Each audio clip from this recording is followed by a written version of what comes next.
wake up the dead. This is a nightmare. Enough about nightmares. You've got to be on your way before the Irish is out for breakfast. Look alive, Carl. You'll never be hired looking coward.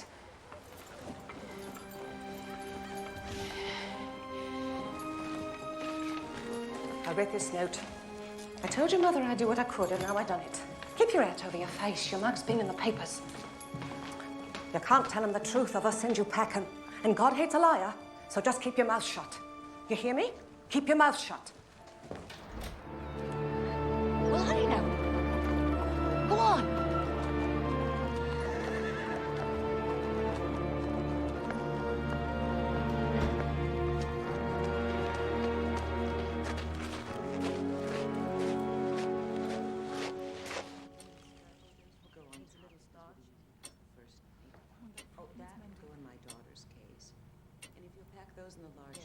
Can't you talk? Lorraine, of course she can talk. Will you let me eat sweets? Lorraine? She gets far too many sweets as it is. Her father cannot say no. Will you paint with me and read me stories? Well, of course she will, won't you, Alice? Oh, yes, Mom. Has Trevor got one of his famous smiles for Alice? Our nanny walked out on us. Well, not quite, but she did leave us in a pickle. We need to find a replacement quickly. We're going on a big boat. That's right, dear. Tomorrow we get on a big boat for New York. Would you like Alice to come with us? I don't know. Well, of course you do. What about you, Trevor? Do you like Alice? Maybe you should hold him. I'd like him to get used to you before we sail.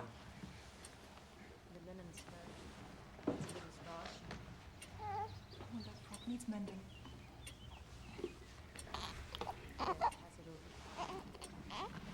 You're supposed to hold his head. The note said that you've had experience with babies. I mean, that's imperative. Oh, yes, Mom. I got experience. I love children. I was just nervous, that's all. Oh, well, there's no need to be nervous around us. We're just regular people. The most important thing is that you give our children loving care. Oh, my heavens. What a lucky girl you are. We're going to be sailing on the Titanic. Is the crew in order? Oh, he's a fine bunch, sir. I know quite a few of them. Most come from the same neighborhood here in Southampton, but these 900 men never sailed together as a crew before, so there's a bit of confusion. Still, all in all, they're as proud a bunch as I've ever seen. Indeed, to serve aboard this vessel. Also, Captain, well, to serve under you. Well, thank you, Mr. Lowe. There's always a bit of apprehension on a maiden voyage, but I have the greatest faith in all of my officers and men, including yourself, sir. Now I'm afraid I must face the most perilous part of the voyage, meeting all of those reporters. We have here the largest movable man-made structure in the world. A super ship, if you will. 11 stories high, 5 city blocks long. A boat this big, it has to be slower than the Lusitania. Does the Lusitania have a library, a swimming pool, Turkish bath, offering luxury, a colossal showcase? And I can assure you, young man, that this ship will give the Lusitania a run for her money. Is it your vision, Mr. Ismay, or the owner's? Well, in all fairness to J.P. Morgan, may I remind you that my father founded the White Star Line.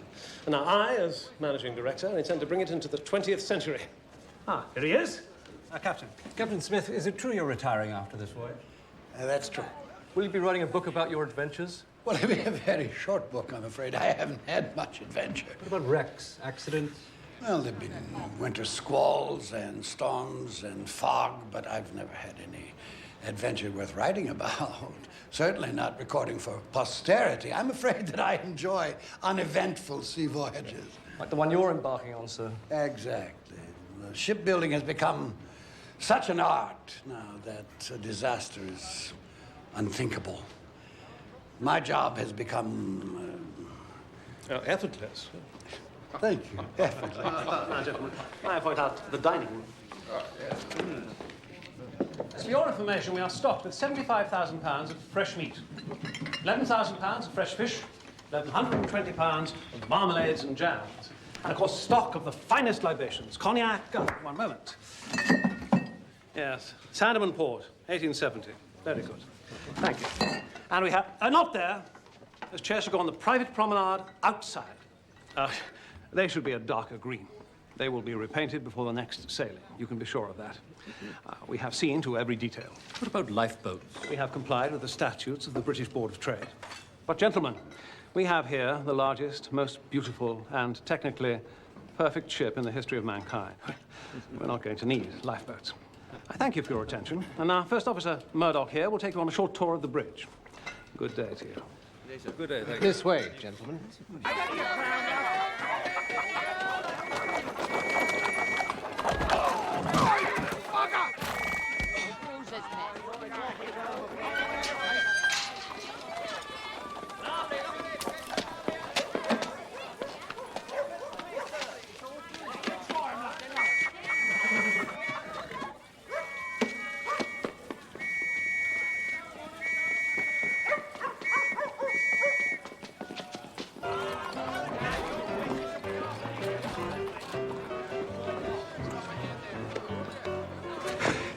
Tot of rum here, mate.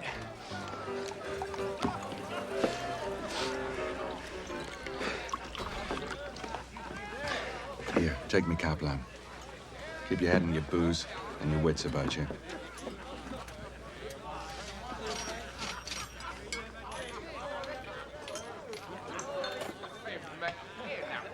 See him?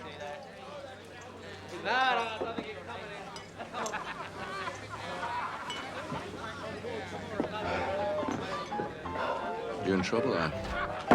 Nothing serious, thank you. Drinks on me, chaps. I work for this. Worked inside. Say farewell to bloomin' England. I'm set for Niagara Falls. That's in America. You see her out there? See who? The Titanic. Biggest ship ever made. She docked right outside that door there. Here. Look at that. See that? It's me ticket to a new life, eh? No more coal dust for Miriam Dickey. America! And the biggest ship I've ever dreamed. Imagine, Miriam Dickey sailing with some of the richest people in the world. Well, you're right about that. John Jacob Astor himself will be on that boat. That's a fact. All the money and jewels on board. Priceless paintings. A thief could have himself a high old time. Do you ever see a diamond tiara? Can't say I have. Of course, the trick is getting the booty off the boat. Strings of pearls. Oh, yes, sir. A thief could have himself a grand old time. I'll be calling it a day. Man's got to get his sleep. Hey, I owe you one. No. Just the tiara.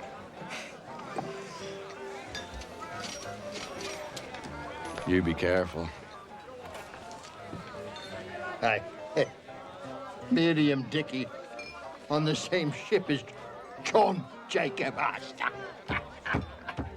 That's the joke of it, eh, lad? Here. To the Titanic. Titanic. Yeah. So I can see and keep my mama nor my father, because I'll be across the sea. Come on, Dickie, you can't sleep here now, can you? My brother's got me a job, a whole new life for Miriam Dickey. Hey, wake up. I'll take you back to your boarding house. Dickie. Dickie.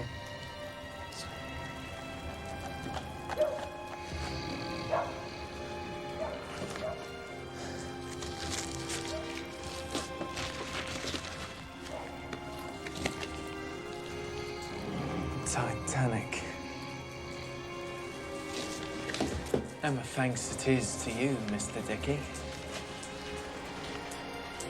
Maybe I'll say goodbye to bloomin' England myself.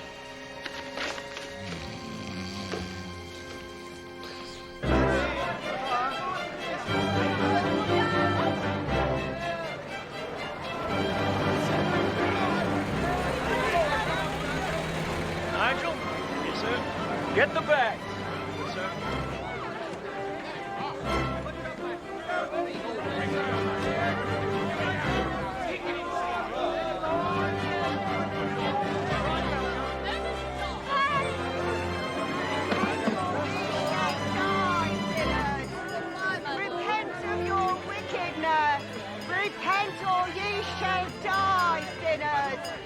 repent of your wickedness. I hear shrieks and cries and moaning. You shall sink in the dark waters and never be heard of again. This is Paradigm. Isabella. We're both going on the Titanic. It must be fate. I don't believe in fate, Mr. Park. Please excuse me. The depth shall cover thee. Thou shalt sink deep in the ocean like a stone. Yes, miss. Ludvigsen? Ludvigsen. A lovely little lady traveling alone, are you? She's a convert, traveling with the group. My husband here is Black Billy Jack, and he's big enough to take you on, and a few more like you. So don't go bullying us because of our religion. We're no simps. No, Clorinde. I be a blacksmith, sir. That's where my nickname comes from, not from my nature. Excuse me, I'm looking for the men's quarters. Well, look what the cat dragged in. I don't think I caught your name, chum. Miriam Dickey. Dickey, you say? Well, Mr. Dickey, I don't suppose you'll be traveling with these converts. No, traveling alone.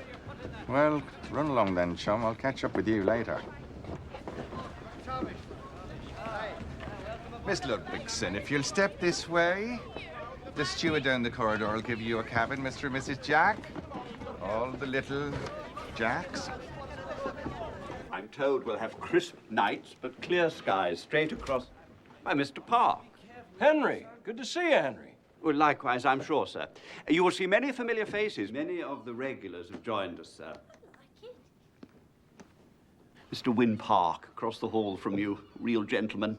I have crossed the Atlantic 6 times with him. Generous man, if you know what I mean. I must ask for another stateroom. Mrs. Paradine, this one is exquisite. Every detail is... Please see what you can arrange. Mrs. Paradine, everything is booked solid. It's impossible. I can't stay here. Please, any room at all, just far from this one. Yes, of course. Thank you.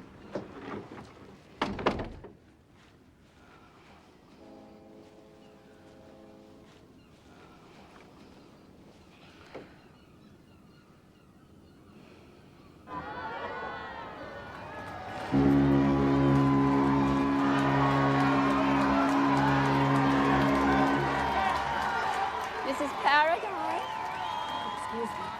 Oh, poor darling. We heard that you were in London. Your poor dear Aunt Grace. How sad for you, her passing. Well, I took matters into my own hands as soon as I realized that you were sailing with us. You will dine at our table, of course, and no moments alone. I'll see to that. And my granddaughter, Lulu, she'll keep you company. And my baby, Charlie. Lulu, don't slump. It's so lovely to see you. Don't look now. That's the infamous Molly Brown. Her husband made a fortune in silver and gold mines. They say he tried to shoot her twice. It was a terrible scandal. She's crude, but one can't ignore her. She's far too rich. Oh, and the Strausses. They own Macy's department store. Jewish. Oh, and Benjamin Guggenheim. Most people are content to bring back souvenirs of the Eiffel Tower from Paris. He's bringing back his mistress. Well, he's not sitting at our table. Oh, the Wideners. Alan, Lulu, the Wideners.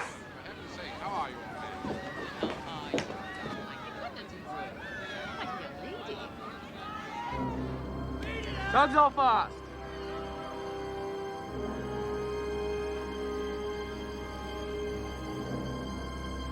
Take her out, Robert.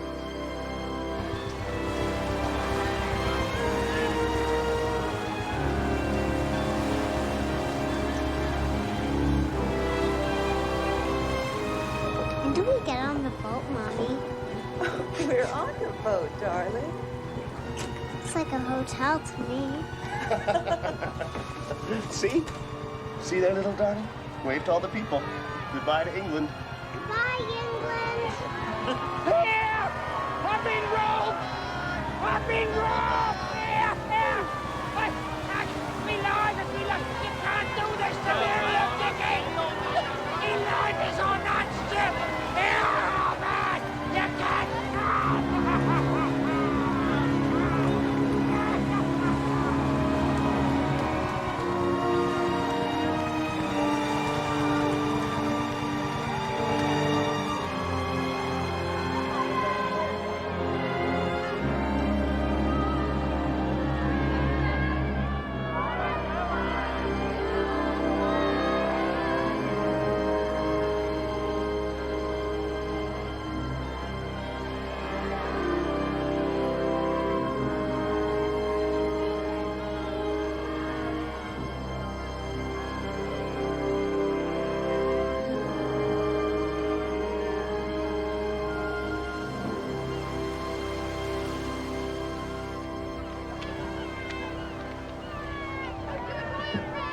Is something wrong, miss? I left my family back in Denmark. I may never see them again.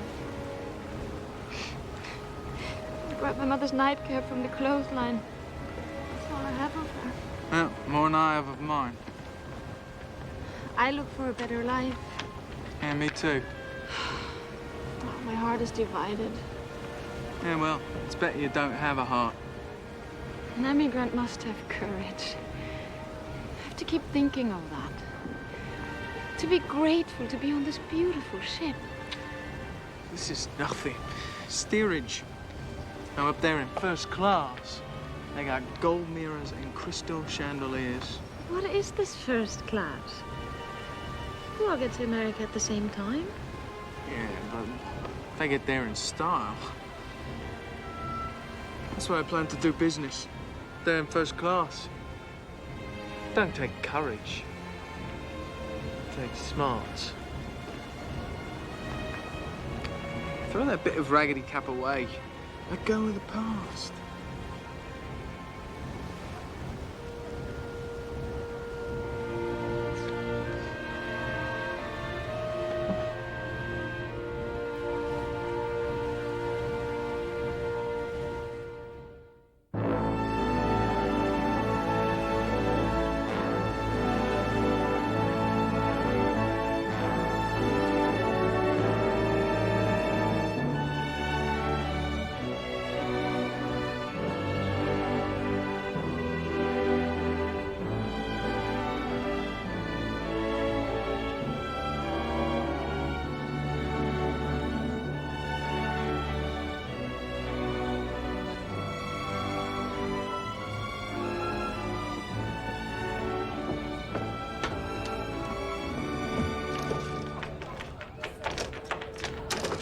Hey, this gate is locked. Well, now, that is the idea, isn't it? Steerage can't mingle amongst the other passengers. Why? Yank immigration laws on account of infectious diseases. Well, I'm not asking you to kiss me. Just let me through. Not about to lose my stripes on the first day out. I just want to look around. Hey, nobody will know the difference. In that suit? What's wrong with my bloody suit? I gave my love a cherry, what had no stone. Come on, let's go. I gave my love a chicken. Ever's cold, Alice.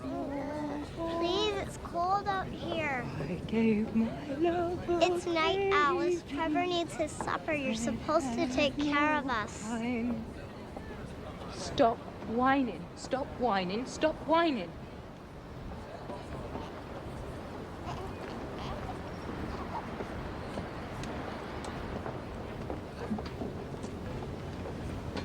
Come on, Alice. Excuse, please. These children. Did you see Mrs. Astor? Mrs. Astor? Mrs. John Jacob Astor. You don't know who John Jacob Astor is? The richest man in the world?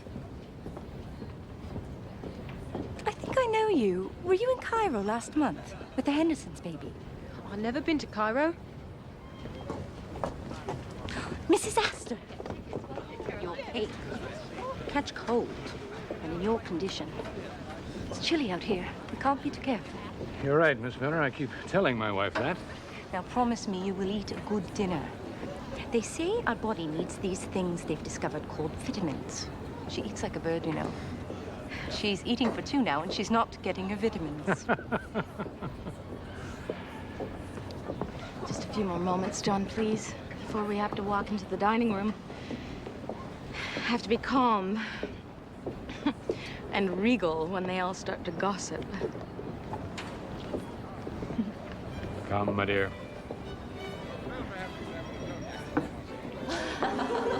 Mr. Astor, Mrs. Astor. Mother Foley, the Astors. Oh. I should think they would be dining in their stateroom. I mean, the nerve. They must have boarded at Cherbourg. Mr. Astor is a frequent passenger on the White Star Line.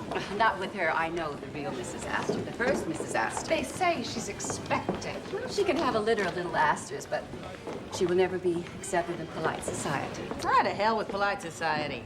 They got each other and the U.S. Mint. Excuse me. Captain Smith. Ah, how may I assist you, madam? It's about Lulu. Your daughter?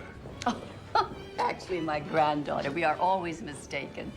Captain, I was wondering, perhaps you might know of some nice gentleman on board who might be of some company to Lulu. Someone dignified, substantial. Someone like yourself, only... Only, younger. No, not younger.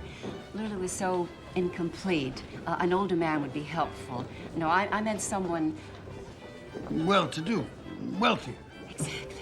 The trip to Europe was disastrous. All the men are foreigners, fortune hunters. Well, I promise you, I will keep my eyes open. Thank you, Captain.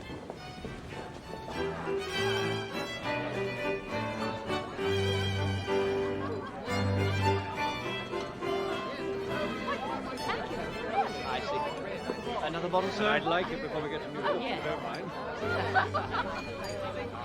Good health.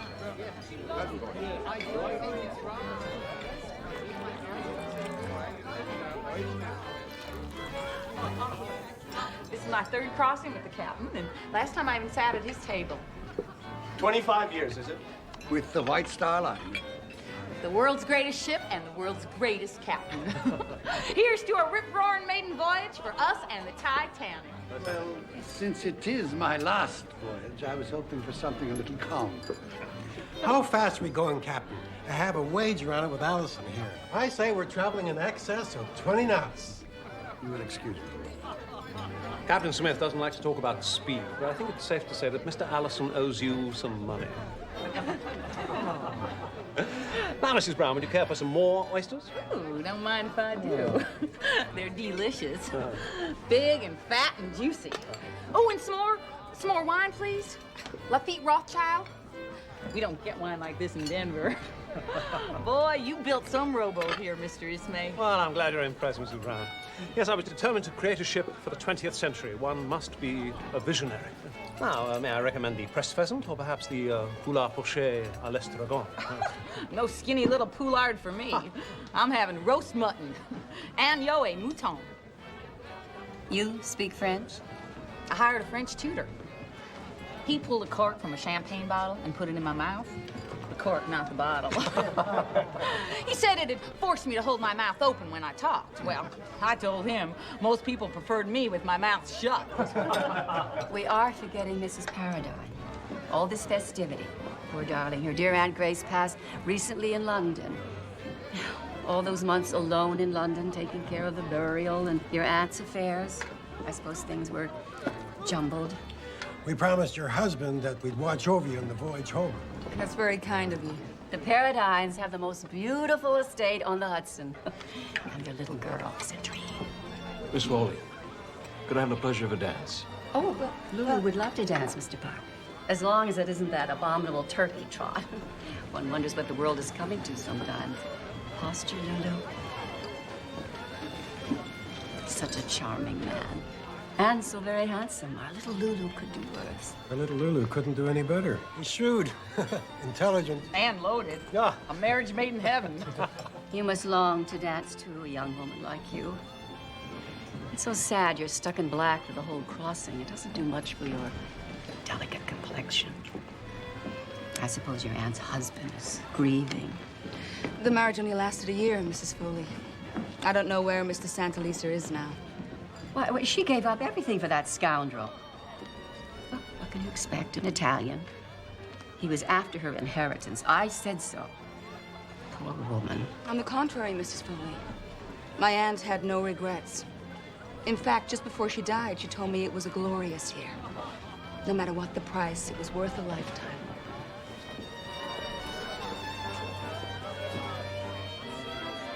Would you excuse me? I have such a terrible headache. Oh, poor lady.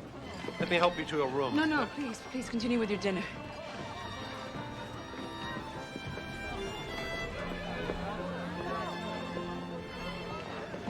Bella, wait. Go back to your dancing partner, Mr. Park. You're jealous. You're jealous. Now, you know how I feel. You can imagine what's been happening to me all these years. Hetty Paradine has everything your family's ever wanted for you. Money and a pedigree. He's a kind man, a gentleman, a good husband. Well, your marriage must have pleased your father and your mother. The parents are both dead now. The past is the past. Irretrievable. It's been with me every moment of every day. Do you think it's been the same for me? Oh, Bella.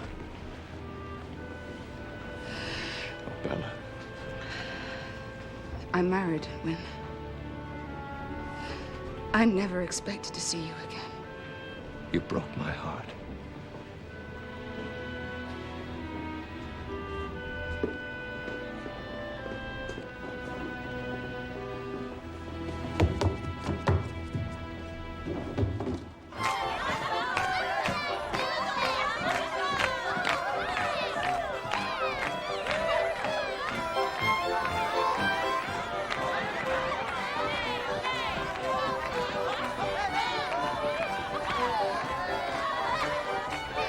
What do you think of me brood?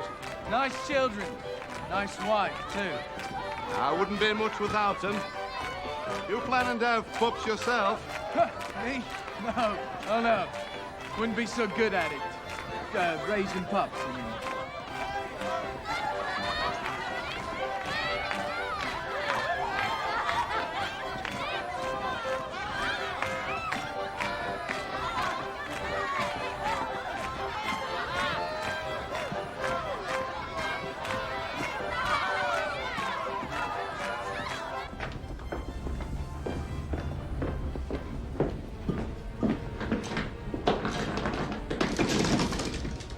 Damn!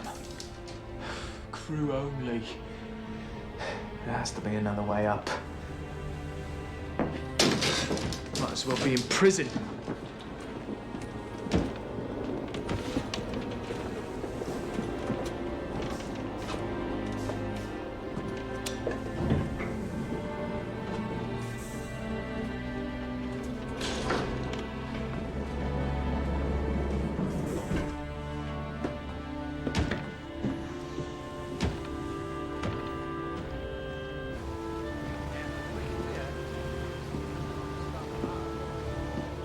What's out there, Mr. Boxall? Looks like a freighter. Yes, sir. The Rappahannock on opposite course. She's morsing us. She's warning us of icebergs and heavy ice pack ahead. Where are the other binoculars? They only gave us one pair for the bridge. Mr. Boxall, I will not have my officers passing around one bloody pair of glasses. Now take the ones from the crow's nest. Lookouts won't like that, sir. I'm not concerned with what they like. They'll manage well enough until we reach New York.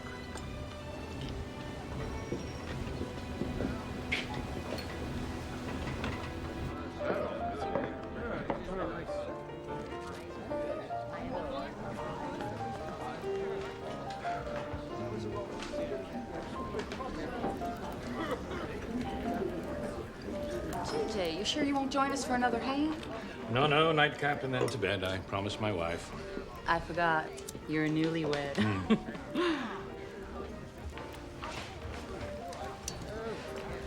What's the matter? Never seen a woman smoke a cigar before? No. I mean, not a lady anyway, not like you. Well, get used to it. Woman's emancipation. We can smoke cigars. We can tell you men how to run the world. Hell, we'll probably have a woman president in the next 100 years. Unfortunately, I don't think I'll be around to see that. Yeah, well, I hope I won't. Go buy you another drink. Some brew on me. Whatever he's drinking. I come into a bit of money recently. I'll share my good fortune. Well, thank you, young man. You down in your cups? No, you might say that. I've remarried recently. Well, that'll do it. No, I'm happily married. I'm only worried about the reception my new wife received tonight in the dining room. She's very young. People can be cruel. Yeah, well, bunch of stiffs. Full of themselves and all their money. Some tugboat, eh? Yes, it's a thing of beauty. Have you been to America before? No, looking forward to it. I might go into a bit of business. You ever hear this chap called Max Sennett? Got himself a moving picture company. calls it Keystone, up-and-coming sort of thing. Yeah. Let me give you a bit of advice. I always find investors for my project. It's better to use another fellow's money. Yeah, well, sir, I can drink to that. I believe in using the other fellow's money, too. Actually, thinking more about, acting in the Keystone Company. Might do a bit of Shakespeare. Well, I'm sure you'll do well in America. Whatever you decide at, young fella like yourself. Yeah, well, nice to meet you. Oh, God, clumsy, so sorry. My wife will think I'm a sot. I'll have this clean for you. I got connections in the laundry. Don't worry about it. Good evening to you, and I will watch for you in the moving pictures.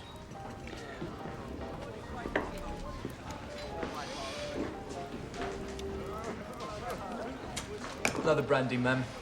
And make it a double. Yes, sir.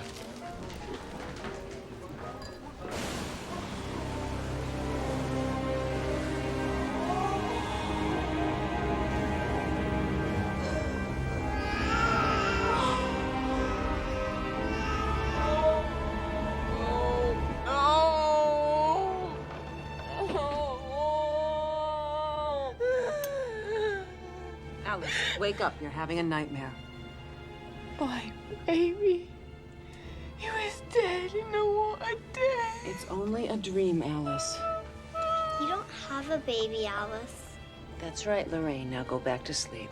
Mommy's here, sweetness. We don't want to frighten the children now, do we? There was ice in a shipwreck and he was out there in the freezing water. Oh, dear, now, good baby. Alice, please. There, honey. Oh. What is it? Bad dream, apparently. She's very nervous. There's the night garments on backwards. We stop at Queenstown tomorrow. I think it's best for all of us if Alice gets off there in Ireland.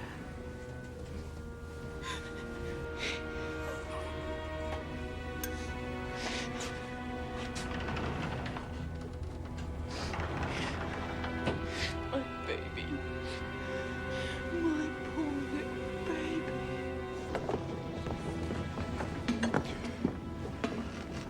Are you lost, Mr. Dickey? Oh, you.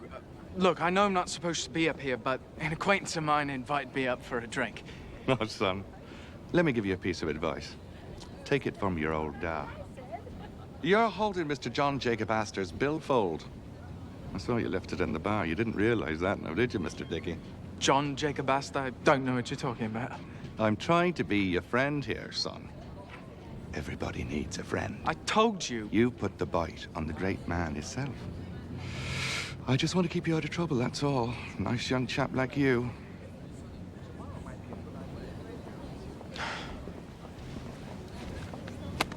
There's a good boy. The best. You don't want to get caught in your first night out stealing billfolds. Especially one belonging to Mr. Astor. It's all there. I'll tell him I found it laying on the floor by the bar. Must have dropped it, eh? You're not going to report me? Of course not. I helped you before, didn't I?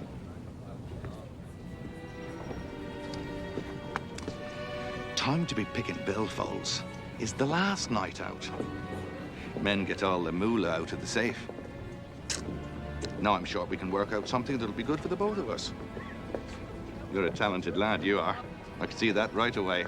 Quick and slick with your hands, you are. What's your name, son?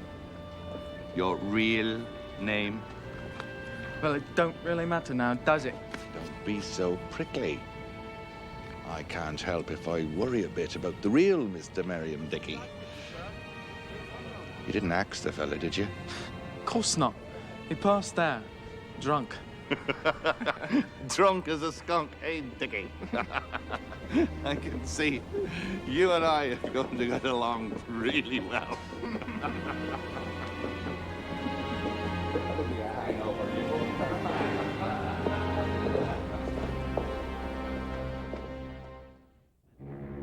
All passengers disembarking in Ireland must proceed to the boat deck. We have landed in Queenstown. Sir. No! Don't make me go, I beg you. You've been fairly treated. I've given you plenty of money for your boat fare back to England. Oh, you're kind people. You have to understand. I'm just a young girl alone in the world. Please, miss. You've upset my wife. All this talk about your baby. Couldn't help it. See, I had a baby what died. Your baby died. Where's your husband? He's no husband, sir. Anyway, he ran off. I can't go back to England. Don't cry. Will you promise to keep these things to yourself? It would only upset my wife. Yes, sir. I promise. It would also help if you could get through the children's supper without spilling soup. I've been nervous, but I'll do better now.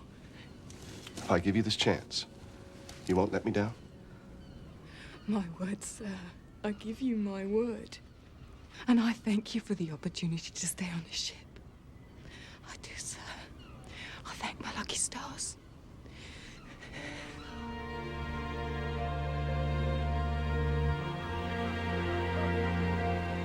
Hello and goodbye to Ireland. Yeah, Rhode Isle. So green and beautiful. Makes me wonder if I should just stop here. Close to home. Is that what you're thinking? No. I try not to think of them.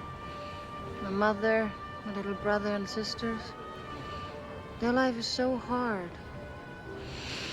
I try to think of the future only, like you. No, not like me. You don't want to be like me. Anyway, you'll send for your family someday. Yes. How do you know that? You don't know me. I know that you're good. Good person. Maybe the only good person I've ever known.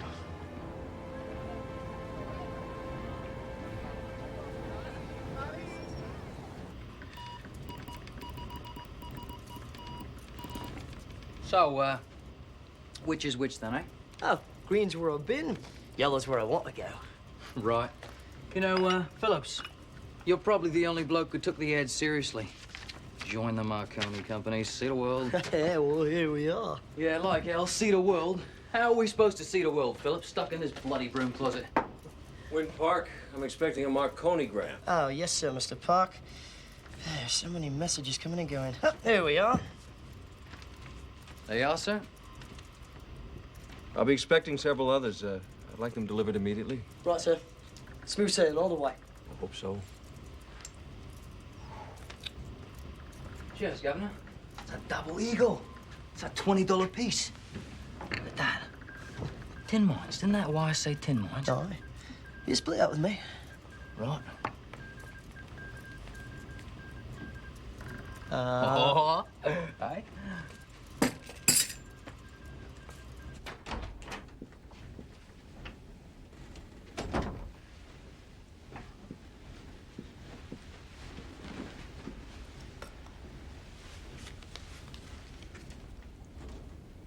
Please forgive me, I was a bore.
A red dress. Do you see that? A red dress. It can't be. She's in mourning.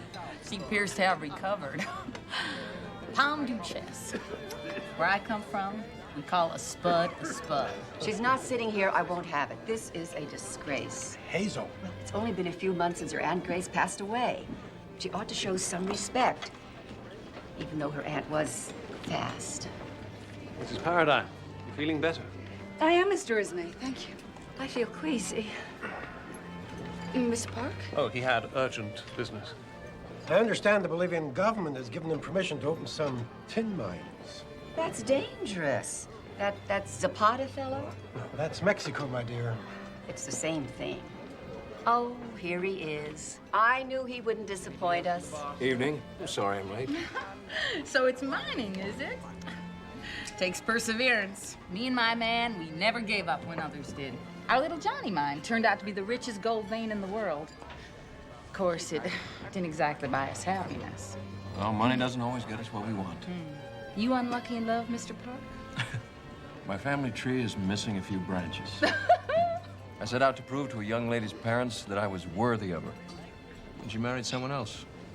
Mr. Park, you could have any woman in the world. Except the one I want. You'll be going there, Mr. Park, to Bolivia? Yes. As soon as we land in New York. Oh, you can come to our Lulu's birthday party. I mean, one little week. The Bolivian government can wait. Mrs. Paradine, will you tango? I thought you'd never ask, Mr. Park. My dear, are you forgetting you are in mourning? I've mourned enough.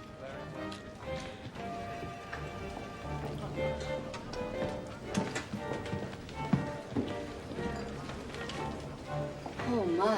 I feel absolutely faint. Dancing the tango? We haven't even finished the first course. They're just skipping to dessert.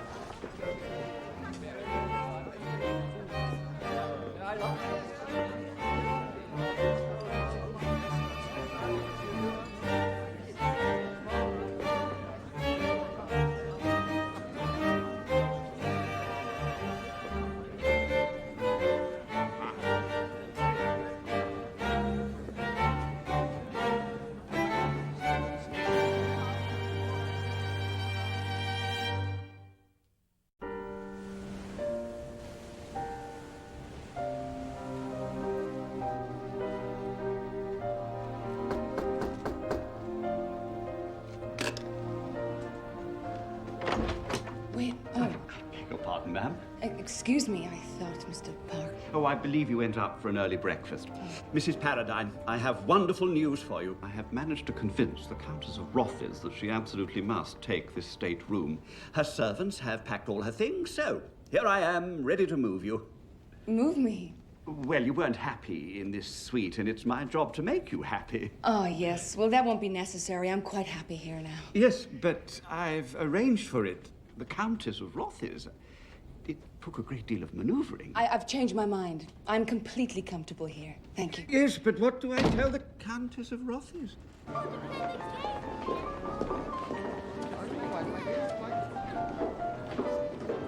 Very nice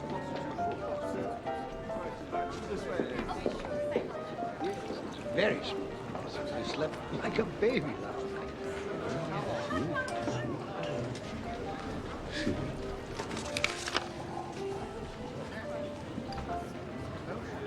Bad news, Captain? No, Mr. Strauss, just routine. You and Mrs. Strauss, enjoy your breakfast. Mr. Ismay. Yes, what is it? A message from the ship Baltic regarding ice conditions. I'm told that you've been discussing operation of the ship with my crew. Yes, with regard to our speed. Certainly within my prerogative as chairman. Things are running smoothly. The machinery is bearing the test. The boilers are running well. The ship is steady. And with power to spare, we can beat the Olympics record and be in New York on Tuesday.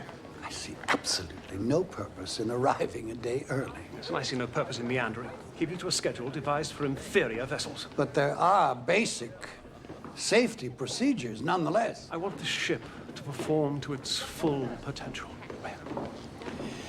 In future, if there's any discussion about the operation of the ship, it must be cleared with me first.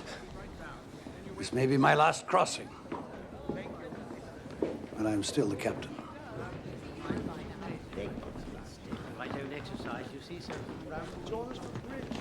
When? Good morning. Good morning. You couldn't sleep? No. Me neither. And I was up thinking about you, and life, and your daughter, Claire. She's such a tomboy. Hates fancy clothes. She's very bright, curious. She loves dogs. She loves horses. She rides for hours with her father. What are we going to do? All those years I've wondered about you, where you were, what you were doing. And now you're here. With you? For 4 days?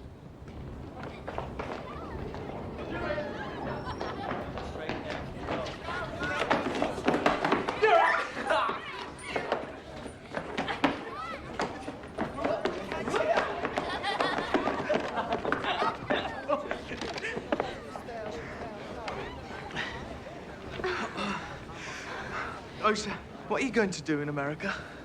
I'm going to Minnesota with the other converts to build a new life. I want to do good in this world, Mr. Dickey. Do good? I want to be a teacher or a nurse. Have children of my own and raise them to be good souls and to help their fellow men. Like Mrs. Jack teaches her children. The Jacks have been so kind to me. What's your dream? My dream? Yeah. You have a dream. I can see it in your eyes. You know something, Osa? I do have a dream. Have you ever seen one of those moving pictures? Moving pictures? Yeah, I saw one at a carnival peep show once. I put my eye to the hole in the box, and there was people in there, moving. Well, I mean, there wasn't really in there, but it was like there was. There was this beauty, Mary Pickford. Oh, that's my dream. Mary Pickford? No, not her. I mean, my dream is to be a part of it. Part of the moving pictures.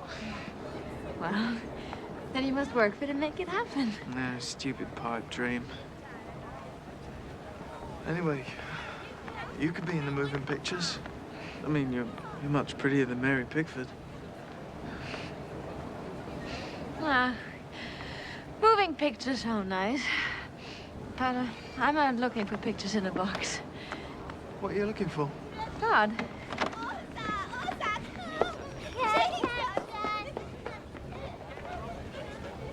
They say we're at the dawn of a new age. The fires below are sending 50,000 horsepower to the propellers. Who knows what kind of progress we'll see in the next 100 years. Well, soon we'll be flying across the Atlantic in airplanes. But nothing will ever be like this again. Nothing like the Titanic. A boat this big, powerful, and so beautiful. Mm-hmm. There's a rumor we'll be landing a day early. Only rumors. Captain Smith, could we bribe you to take your time? To meander, of course, a little? I know what you mean. I suppose I will miss all of this. There's magic to it. I enjoy it most right here behind the wheel. It's almost sacred. May I steer it? Evan, what's that? Moving the next section west.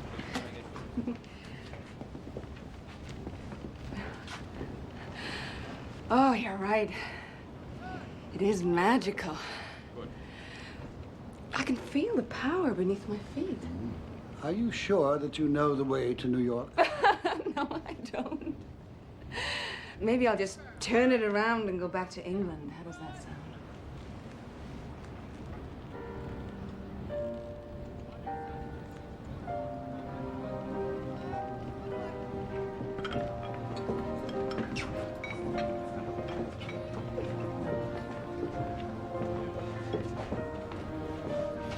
It's not fair. She's a married lady. What do you expect? A man loses his head when a woman throws herself at him. But he danced with me. Well, it wouldn't have hurt for you to throw yourself a little, Lulu. Get your shoulders back. You're going to get a hump.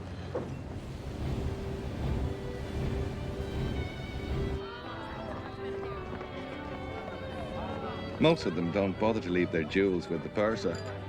They want to wear them. Come on, I'll show you. Hey.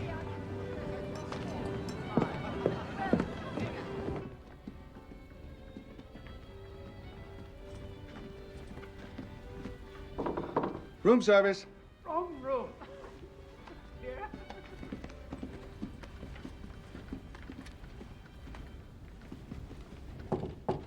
Room service.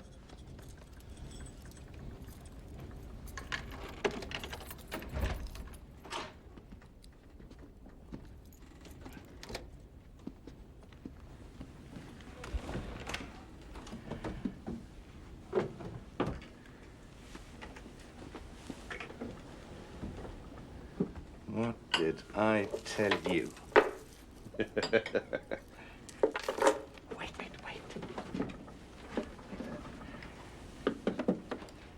Looky here.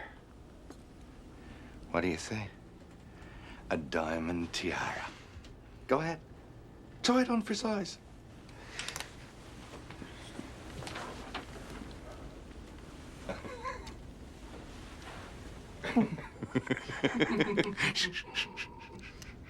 We case out all the staterooms, find out where they keep them, and then on the last night out... We strike. That's right, my friend.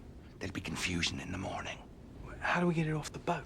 The loot never leaves the ship. Mr. Astor's loo. In the plumbing. Look, we lay low and go about our business until the ship is fitted out ready to sail again. I've got a plumber friend here. He's agreed to carry it all off in his toolkit. I don't know. You don't know what? Well, how do I trust you? Is that my buddy? Trust me. How do you know I wouldn't turn you in this minute if I got the urge? Hey, don't try to blackmail me. I could tell him a few things myself.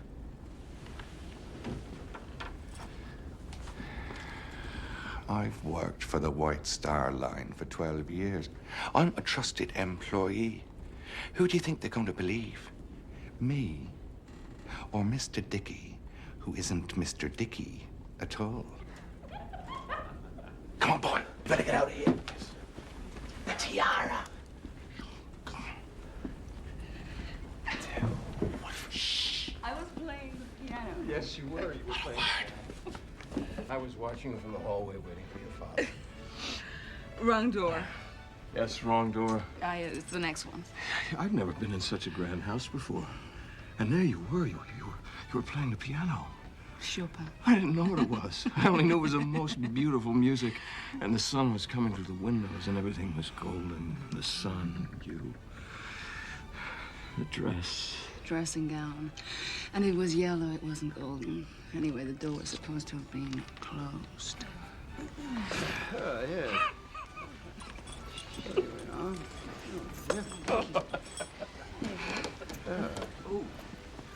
Lady lost her key. It was see-through. Your dressing gown. Yes, it was. When you stood up, I could see you through it. I thought you were going to die.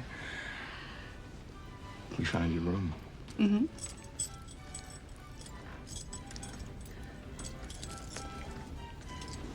Well, can you get the key in the lock?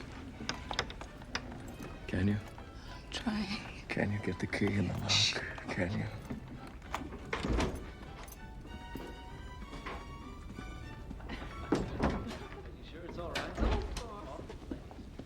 Hurry up, son. It's not good to be seen up here together. Mr. Dickey, we're gonna make a killing.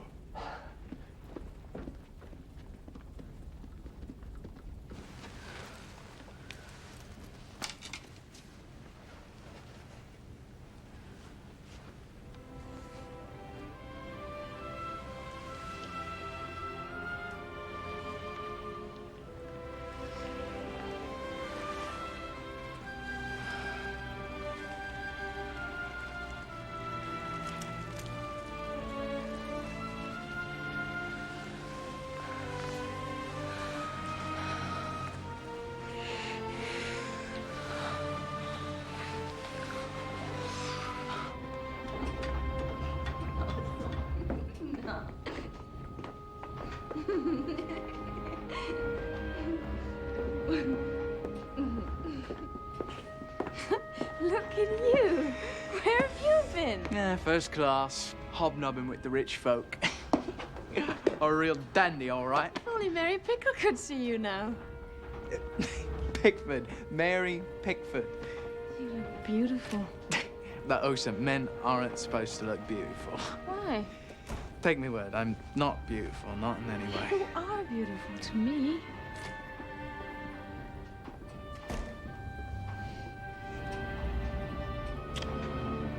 I don't know. Maybe something has rubbed off of you and onto me.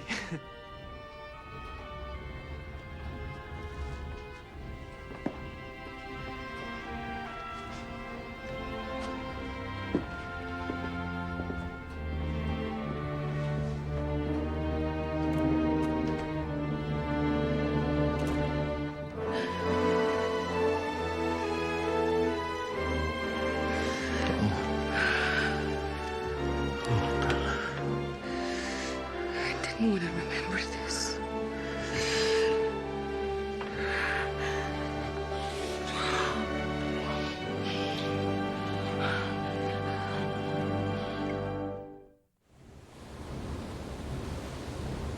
She's a thoroughbred, Mr. Light-Toller.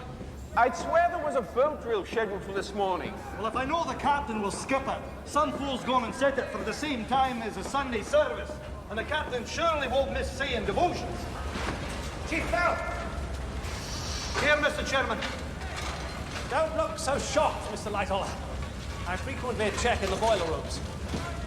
Tell me, how many boilers are currently lit? 24 of the 29 are in service. That's 80%, is it? 84. And the propellers are at 75 revolutions per minute. And our speed? 21.5 knots, sir. Have the men light 2 additional boilers? Well, I've no orders from the captain. You have my orders, Chief. I want us at 22.5 knots by noon. Carry on.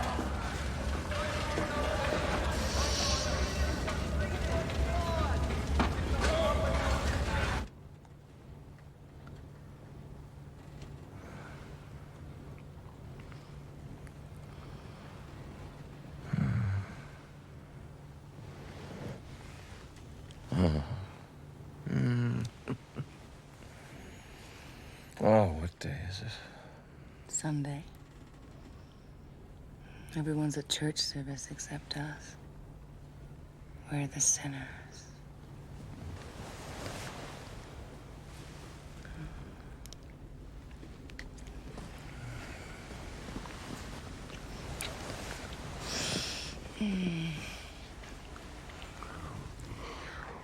You knew I was sailing on the Titanic, didn't you?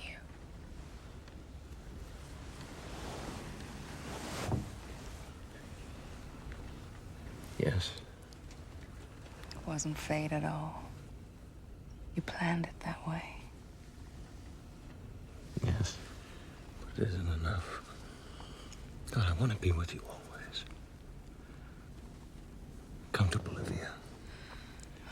I know I have no right to ask, but come with me. When? Come with me. I don't know. I just don't know.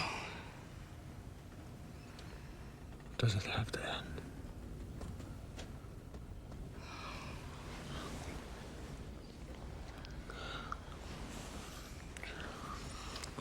They that go down to the sea in ships, that do business in the great waters, they cry out to the Lord in their trouble, and he bringeth them out of their distresses. In Psalms 107, verse 29, he maketh the storm a calm, so that the waves thereof are still. So he bringeth them unto their desired haven. Oh, that men would praise the Lord for his goodness. Amen. Amen. Amen.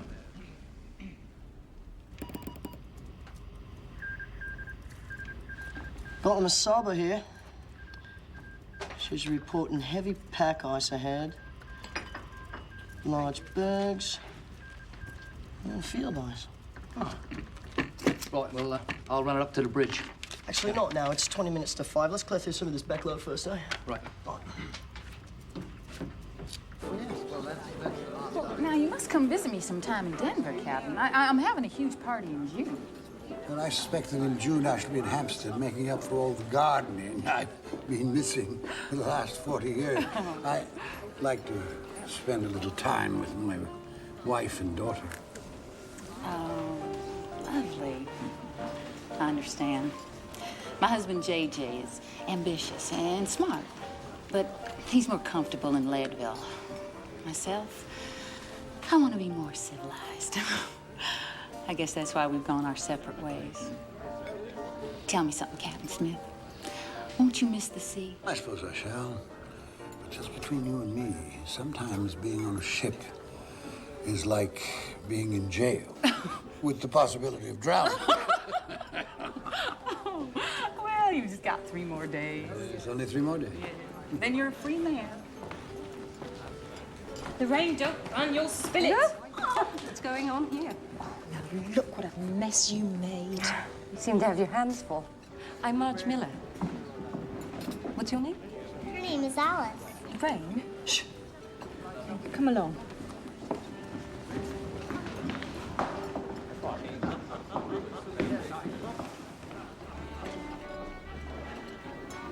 Mrs. Paradigm. Hello. You look happy. I am. I think I am. Mrs. Astor? Oh, please call me Madeline. Madeline, may I talk to you? I feel like I'm going to burst. Of course. Shall we?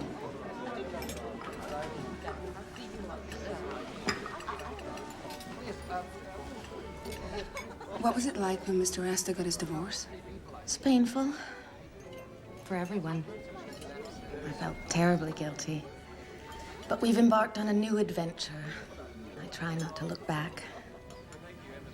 Are you contemplating divorce? I have a young daughter. I could never leave my daughter. Oh, but surely you could arrange something with your husband. He would never let her go. I couldn't hurt him either. In a way, I feel indebted to him. He helped me at a terrible time in my life. He was my knight in shining armor. You're in love with Mr. Park, aren't you? Yes. I have loved him for many years. These things seem like they can never work out, but somehow they do. Life is so short, Isabella. There's hardly any time, is there?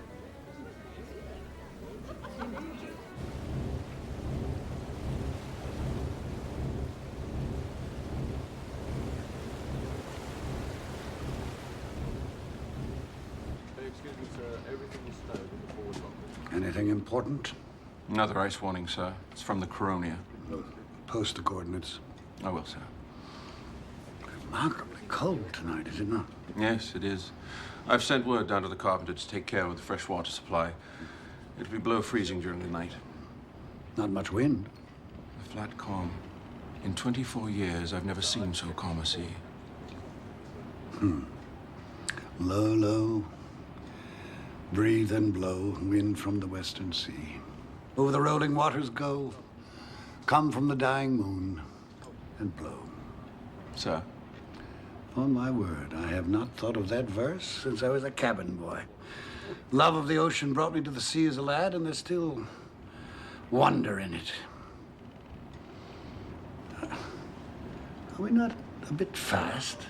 Mr. Ismay, sir. He seems intent on breaking records. He was in the boiler room today. I'm going below.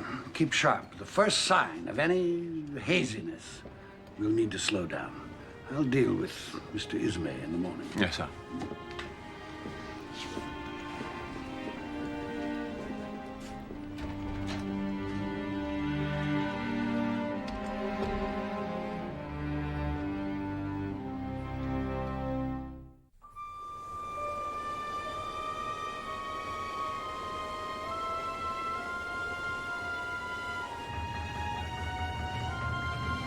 Captain Lord.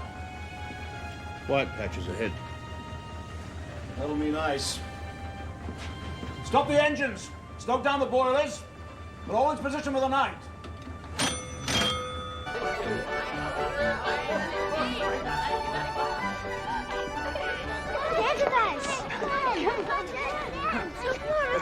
children say feed and tabs. Come on, boy. No shame in having some joy. No, I don't know how. Show you.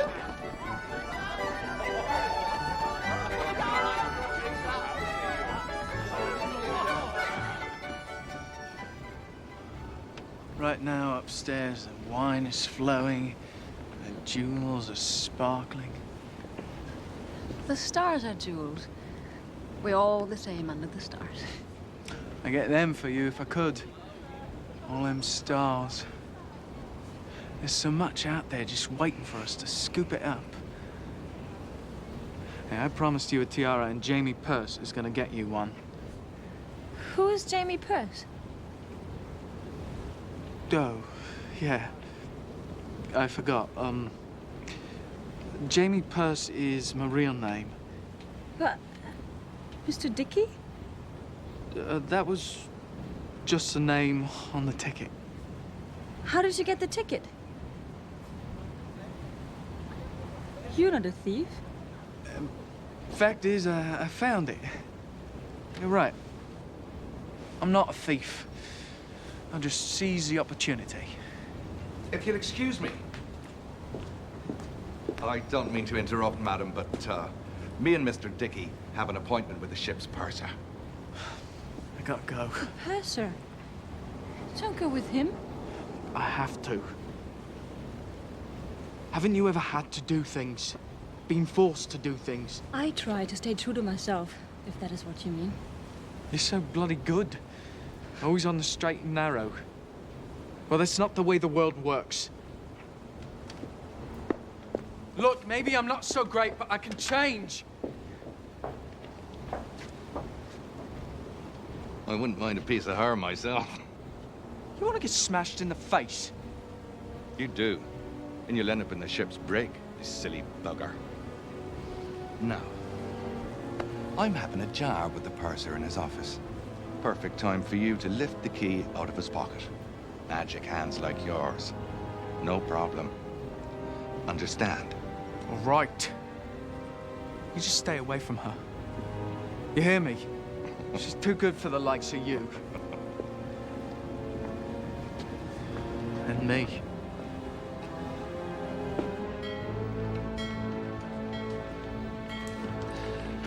Four bells. 10 o'clock. Ocean's as smooth as a mill pond. Water's like oil. I was saying the same to the captain. He left word to be called if conditions become doubtful. Good night, Mr. Murdoch. Yes, right. Good night, Mr. Lighton.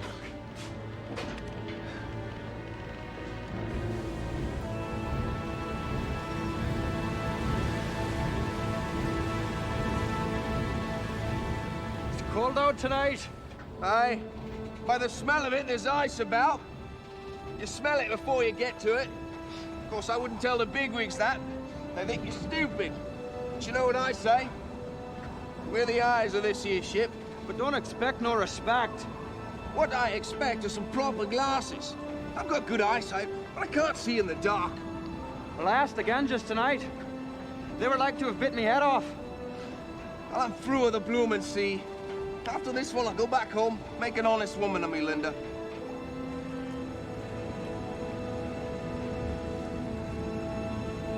There's a ship. Off the southeast.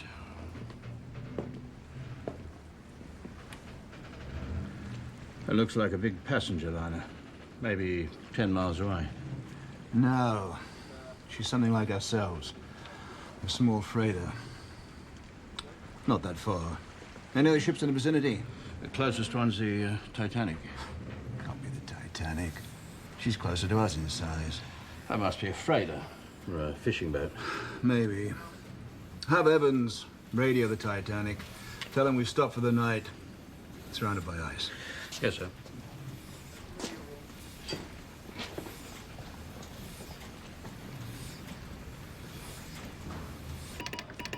Phillips? We'll never get through all these. Yes, Mom. I wish to send a wire. Right then. Address at the top.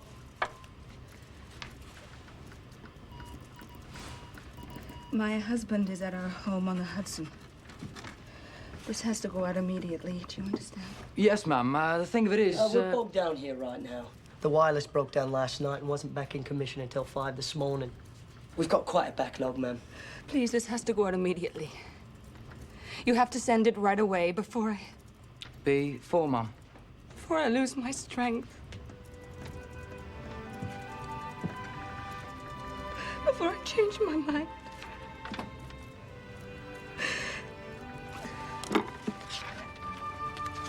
Please, just send it.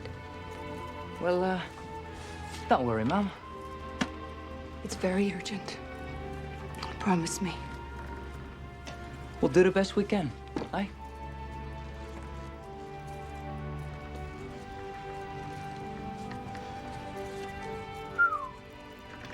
Some bloody bloke's gonna get the shock of his life.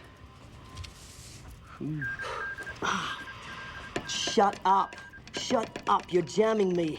Damned Frida Californian. Stuff with the 9 on account of ice. They keep interrupting. Bloody Titanic wants me to shut up? Well, the same to you, Buckle. Gotta get Mrs. Paradine's message out. Poor lady.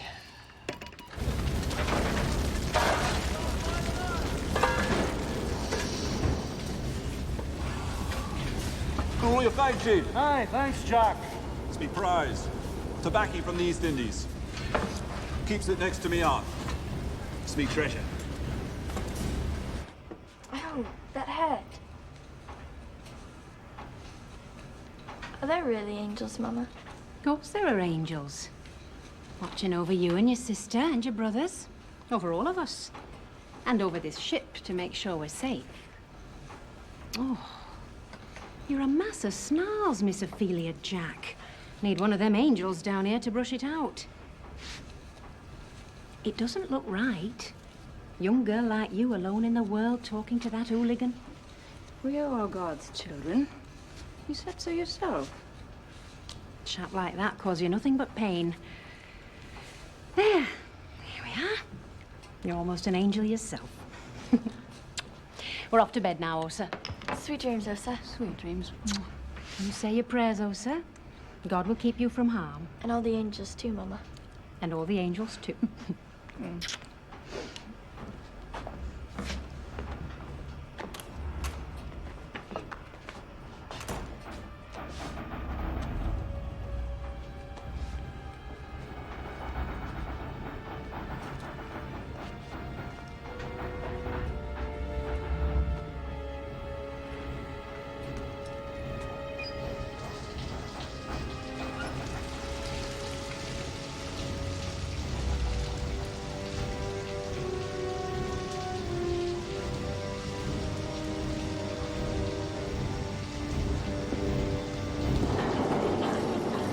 Hello, miss.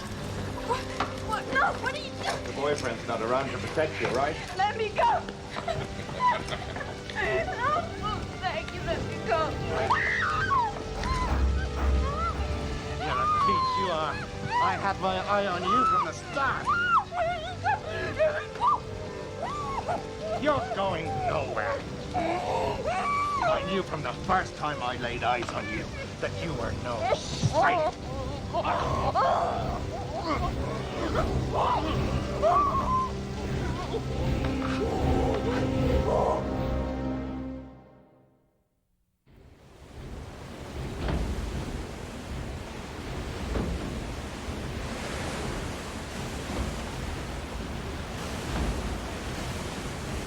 $22.5 knots.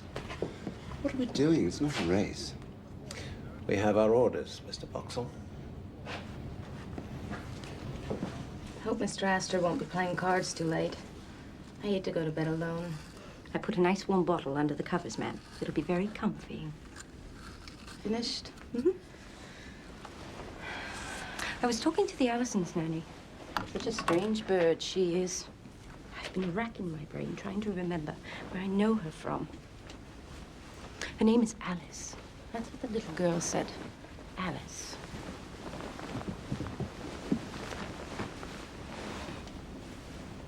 Mrs. Astor, I must go get your husband. It just came to me. Alice Cleaver, that's who she is. What are you talking about? Nothing that concerns you. Who is Alice Cleaver? Not in your condition. I'll speak with Mr. Astor. He'll know what's to be done.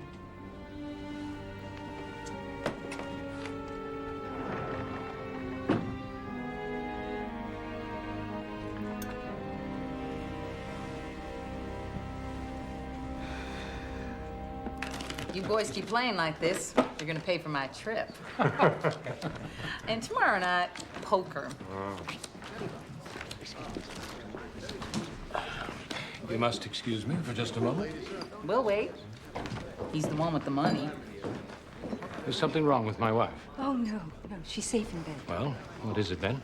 You must go have a word with Mr. Allison, sir. You must warn him. What are you babbling about? The nanny, I recognize her, sir. Alice Cleaver. She was convicted about 3 years ago for murdering her baby. Where did you hear all this rubbish? It was in the paper. They let her out of prison, said she was deranged at the time on account of the baby's father deserting her. They granted her leniency, which is no excuse if you ask me. Her little child... It's after 11. I can't go wake them up now. But she's in charge of the Allison children, sir, and she's a murderer. Perhaps you're mistaken. At any rate, nothing will happen tonight. I will talk with Mr. Allison in the morning. I'm sure he won't mind your waking him up under the circumstances. In the morning, Miss Miller. I will speak with Mr. Allison in the morning. She threw him from a train. The baby boy. The touch of haze on the horizon. There's ice ahead.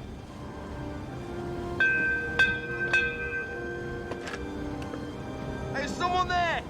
Yes, what do you see? Ice, dead ahead. A berg less than a mile away. Thank you. Iceberg right ahead. Harder starboard, Mr. Hitchens. Harder starboard. Helm is hard over, sir. Full speed astern.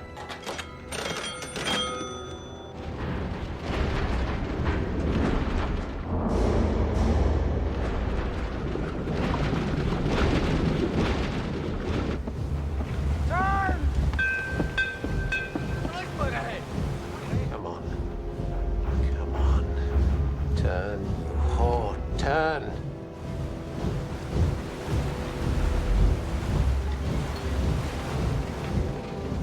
What's taking her so long? Turn! We're gonna win the bloody thing. Turn!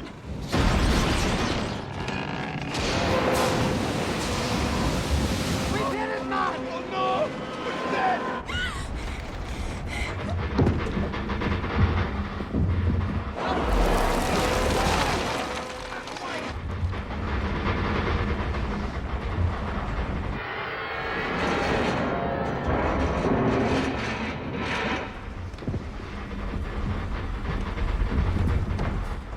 What was that? I think we hit something. It felt like a hit. Hey! What's happening?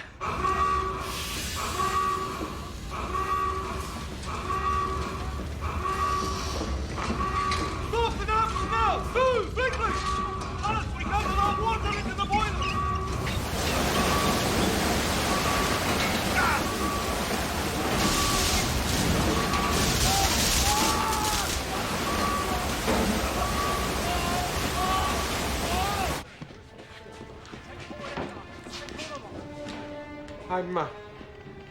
I'm closing the watertight doors.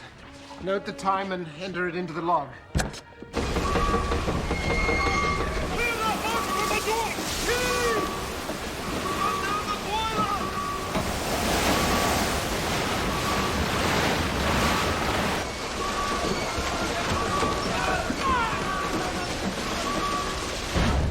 Captain on the bridge.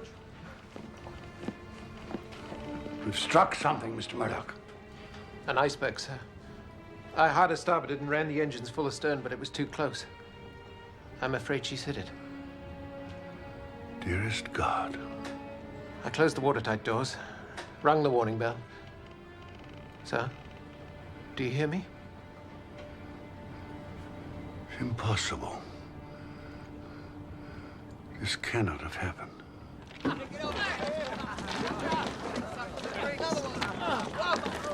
To hear what they're saying, we hit an iceberg. That grinding noise we heard? Perhaps we lost a propeller. Good, it gives us more time for bridge. The boat stopped cold. A few hours and we'll be back on our way again. Anybody want a souvenir?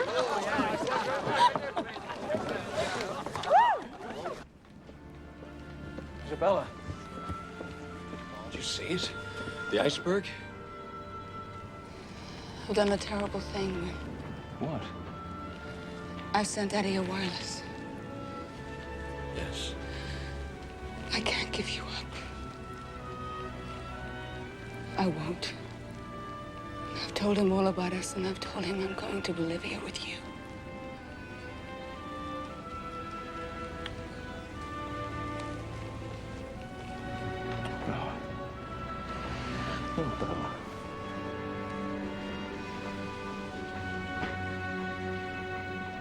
All right, cut it out, everybody. Calm down. Show's over, folks. Come on, let's get back to our bridge game. After all, this tin tub's unsinkable. Not so bad.